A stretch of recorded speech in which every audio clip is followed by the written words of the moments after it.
मित्रों, दुनिया में सभी लोग हर रोज कोई न कोई पाप करते ही है, लेकिन वह स्वयं कभी ये नहीं सोचते कि वो पाप ही है। ऐसे में सवाल उठता है कि आखिर इस संसार में सबसे बड़ा पापी कौन है। तो आज हम आपको विस्तार से बताएंगे। इस बात का उत्तर हम आपको एक कथा के माध्यम से देंगे। एक बार की बात है, किसी देश में एक राजा रहते थे। वो और उनकी रानी दोनों ही भोलेनाथ के बहुत बड़े भक्त थे। उन्होंने अपने महल में तोता मैना का जोड़ा पाल रखा था और उन्हें एक ही पिंजरे में रखा था। अब ये तो सभी को पता है कि मियां बीवी में एक ना एक दिन लड़ाई जरूर होती है। तो काफी समय बीत चुका था। एक दिन मैना तोते से कहती है कि मैंने मान लिया कि यह पुरुष बड़े पापी होते हैं। ये बहुत ही बड़े धोखेबाज होते हैं।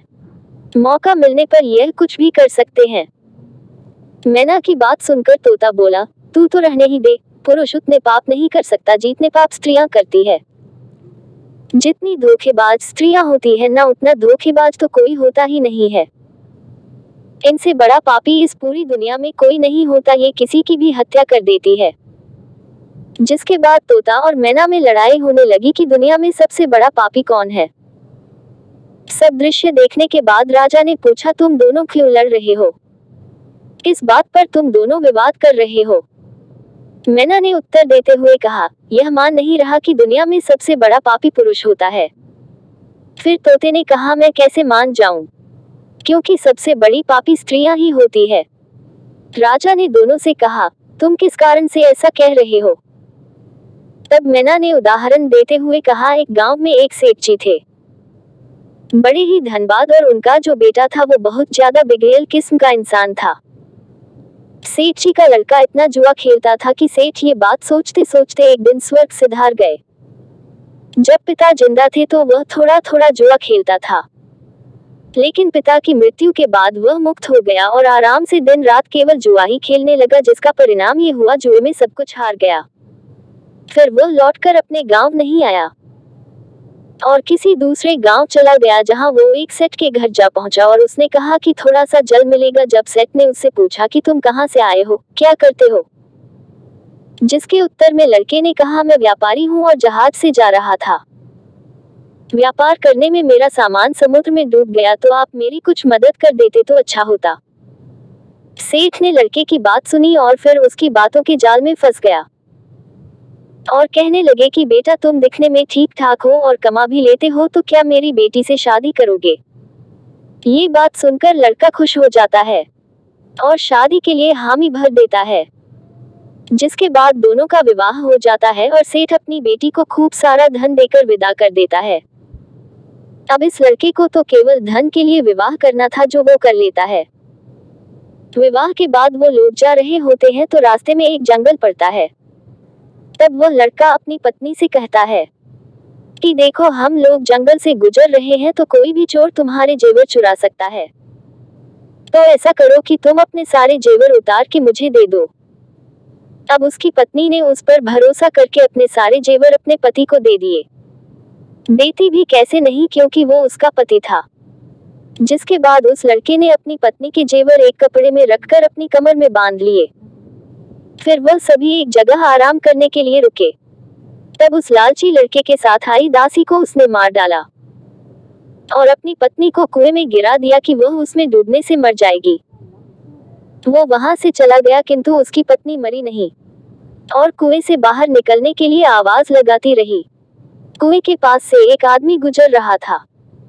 तब उसने किसी महिला की आवाज सुनी, तो उस व्यक्ति ने उस महिला को कुएं से जैसे तैसे करके बाहर निकाला।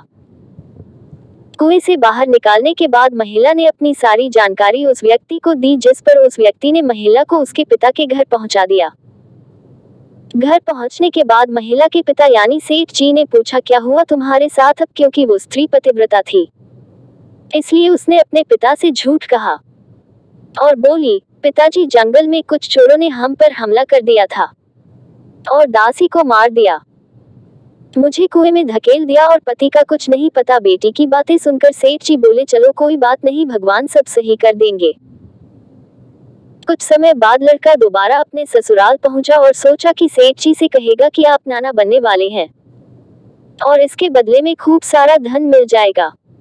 लेकिन वह जैसे ही अपनी ससुराल पहुंचा उसकी मुलाकात उसकी पत्नी से हुई, जिस पर उसकी पत्नी ने उससे कहा, मैंने पिताजी को ये सारी बातें बताई हैं, तो आप भी यही बता देना।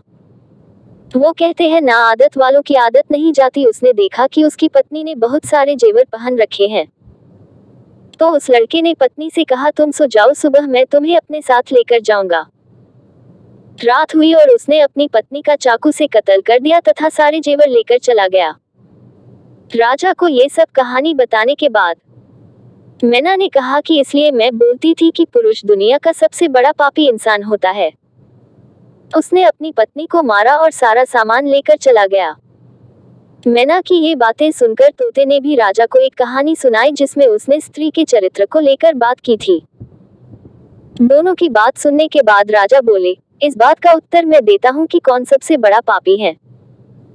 राजा आगे बताते हैं कि जिस इंसान की सोच उसके स्तर से नीचे गिर जाती है, वह इंसान पापी होता है, फिर वो भला पुरुष हो या स्त्री, क्योंकि इंसान पाप करने से पहले यह नहीं सोचता कि वह स्त्री है या पुरुष, उसे पाप करना चाहिए या नहीं। तो मित्रों, आपने जाना कि दुनिया का सबसे बड़ा पापी कौन है। अगर आपके आसपास भी कोई इन्हीं में से एक है तो कमेंट करके जरूर बताएं। आज के लिए बस इतना ही। हम उम्मीद करते हैं कि हमारी इस कहानी के जरिए आपको कई सवालों के जवाब मिल गए होंगे। अगर यह कहानी पसंद आई हो तो उसे अपने दोस्तों के साथ जरूर शेयर कीजिएगा।